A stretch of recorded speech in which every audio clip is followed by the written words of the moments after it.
கை பக்கங்க. குழம்பு கை பக்கம் போக கூடாதா? பாத்து பாத்து.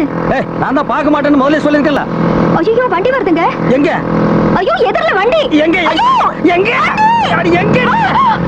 நீ சாகிறதுக்கு 7000 தான் கிடைச்சதா? லாரியா?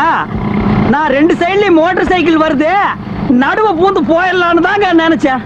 நடுவுல போயிருந்தா சுடுகாட்டுக்கு தான் போயிருப்ப. என்னங்க நீங்க பாத்தே வண்டி ஓட்டுங்க. அதான் முடியாது. இருந்தாலும் உங்களுக்கு ரொம்ப பிடிவாதங்க.